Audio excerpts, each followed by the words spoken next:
Togolaises, Togolais, mes chers compatriotes, chers panafricanistes et amis du Togo. Le 25 mars, de sinistres mémoires dans l'histoire de notre pays, de par les événements de 1993, porte de nouveau la triste signature avec l'adoption notamment de la modification anticonstitutionnelle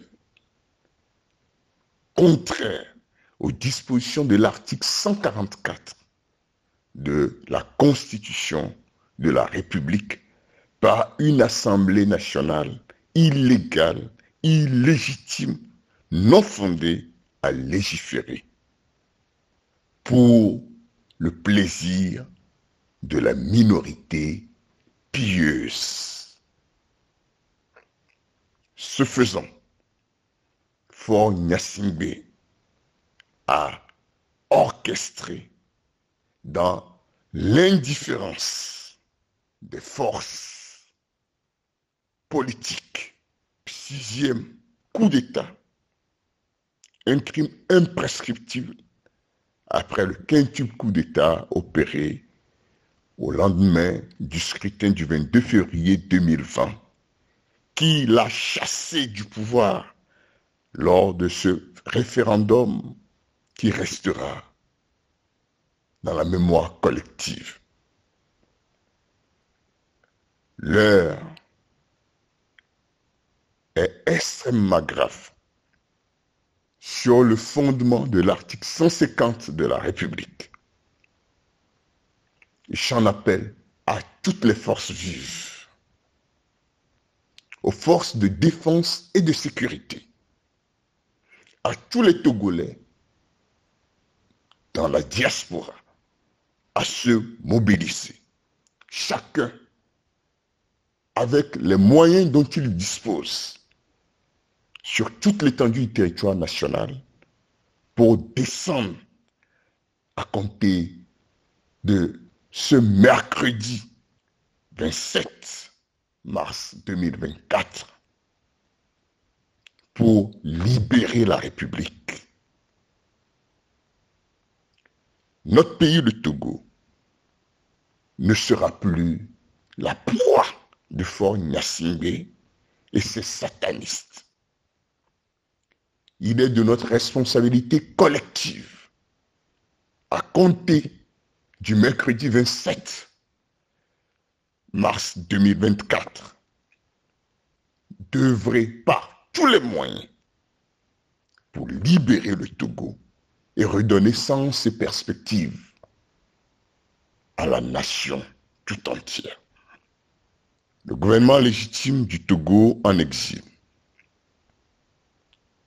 en appelle à un sursaut républicain de toutes les filles et de tous les fils du Togo tout entier pour honorer notre fidélité à notre constitution.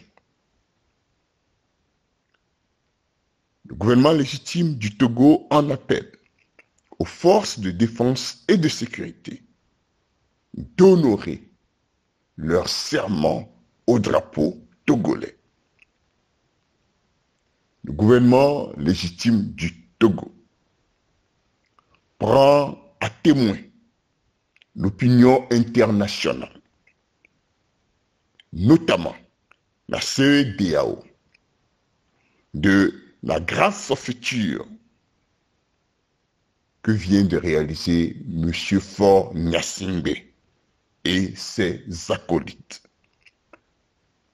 Cette grave forfaiture qui viole l'article 1er, alinéa C,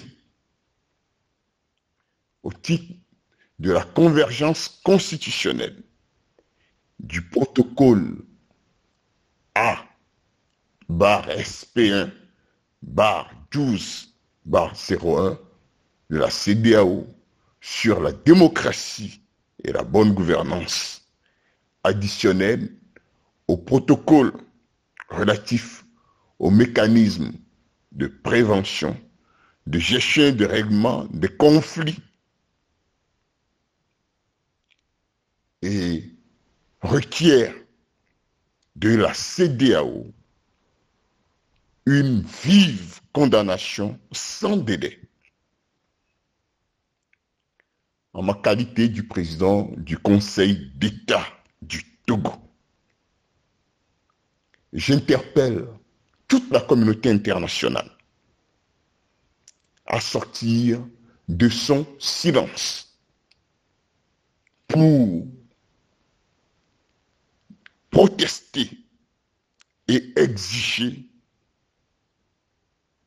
le retour à l'ordre constitutionnel sans délai au Togo. La communauté internationale,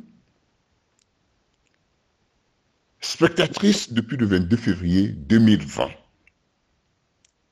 ne saurait demeurer silencieuse au regard de cette grave forfaiture au moment où le Sénégal, par la mobilisation de son peuple, a mis en échec Macky Sall, qui finalement a su respecter la souveraineté du peuple sénégalais. Le Togo n'est pas une exception et le Togo ne fera pas les frais de quelques prédateurs coalisés. Souverain peuple togolais, lève-toi et libérons le Togo ici et maintenant. Togo debout, luttons sans défaillance, vainquons dans la dignité.